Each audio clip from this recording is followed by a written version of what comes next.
अफगानिस्तान की वार्निंग है। फिलहाल पहली बड़ी खबर इस फ्रंट से, जहां पाकिस्तानी सेना पर टीटीपी का यह सबसे बड़ा हमला और खैबर पख्तूनख्वा के बन्नू में घात लगाकर हमला। हालांकि पाकिस्तानी सेना के काफिले की गाड़ी को कैसे उड़ा दिया गया, इसी हमले में पाकिस्तानी सेना के 15 से ज्यादा जवानों की मौत की खबर। भीषण आग में पाकिस्तानी सेना के कई वाहन जलकर खाक। पाक अफगान बॉर्डर की ओर जा रहा था ये सैन्य काफिला।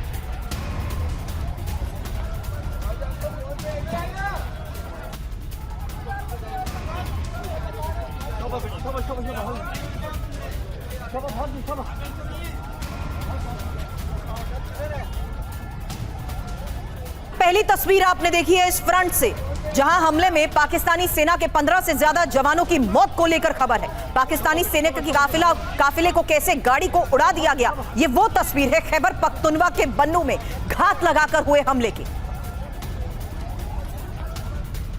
अब एक और बड़ी खबर है, और खबर कि कैसे अब खैबर पख्तूनख्वा में ही नॉन स्टॉप हमले हो रहे हैं। दक्षिणी वजीरिस्तान में पाकिस्तानी सैन्य पोस्ट पर यह हमला है। टीटीपी ने पाक सैन्य पोस्ट पर कब्जा कर लिया है। भीषण हमले में पाकिस्तान के 8 सैनिकों की मौत को लेकर खबर।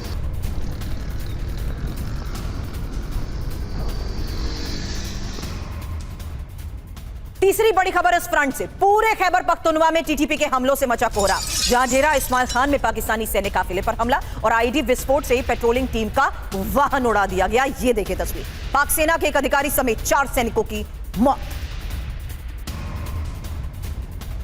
3 तस्वीरें एक साथ आपके सामने। विस्फोट में पेट्रोलिंग टीम की गाड़ी को कैसे उड़ा दिया गया, सेना के काफिले की गाड़ी को उड़ाया गया। टीटीपी ने पाक सैन्य पोस्ट पर कब्जे का दावा किया है। एक अधिकारी समेत 4 सैनिकों की मौत को लेकर खबर है। पाक सेना के 15 से ज्यादा जवानों की मौत को लेकर खबर। पाकिस्तान के 8 सैनिकों की मौत। साफ है, खैबर में ही टीटीपी लगातार जिस तरीके से हमलों को अंजाम दे रहा है। सुधाकर सर, अब सवाल आपसे, और उस पैटर्न को समझना चाहूंगी सर उससे पहले, क्योंकि यह खबर है कि कैसे टीटीपी के हमलों से पूरा खैबर पख्तूनख्वा कांप रहा है। और खैबर पख्तूनख्वा में ही 24 घंटे में 3 बड़े हमलों को लेकर खबर है। खैबर पख्तूनख्वा में ही 24 घंटे में करीब 30 सैनिकों की मौत को लेकर खबर है। बन्नू में ही पाकिस्तानी सेना के काफिले पर घात लगाकर कैसे हमला हुआ, उसकी तस्वीर हमने दिखाई। विस्फोट में पाकिस्तानी सेना के 15 से ज्यादा जवानों की मौत को लेकर दावा किया जा रहा है। दक्षिणी वजीरिस्तान में सैन्य पोस्ट पर टीटीपी के कब्जे का मतलब क्या है सुधाकर सर? 8 सैनिकों की मौत को लेकर खबर। डेरा इस्माइल खान में आईडी विस्फोट से पेट्रोलिंग टीम की गाड़ी को उड़ा दिया गया। खैबर पख्तूनख्वा में ही 4 साल में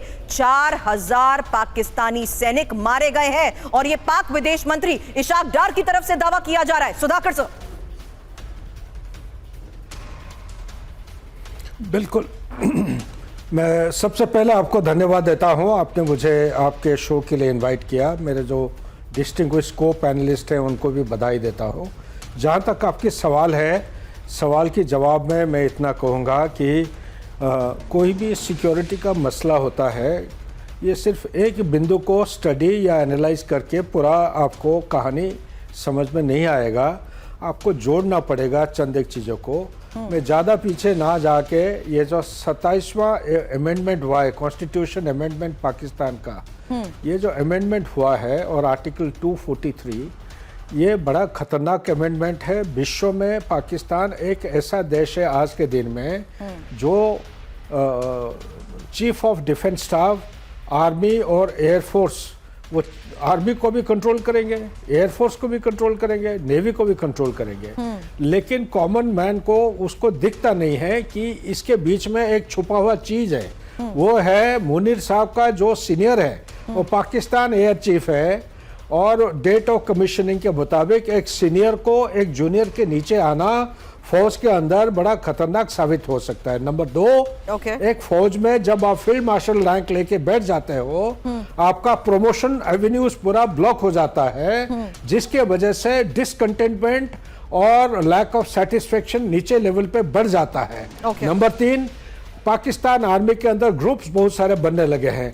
इसके अलावा इमरान खान का कहानी सबको मालूम है। मैं कोई दिनों से बोलते आ रहा हूँ, इमरान खान अभी जीवित नहीं है, लेकिन कोई किसी को हजम नहीं हो रहा है। तो ये जो सारे चीजें हैं, इनको मद्देनजर रख के अगर तहरीक तालिबान पाकिस्तान का अगर आप देखेंगे, स्टडी करेंगे, 2024 में खैबर पख्तूनख्वा और बलूचिस्तान में 94% अटैक हुए थे। अभी वो 94% साल पूरा नहीं हुआ है, उसको क्रॉस कर चुके हैं। और 2025 यही अगला सवाल आपसे करूंगी। इंपॉर्टेंट फैक्टर्स आपने बता दिए।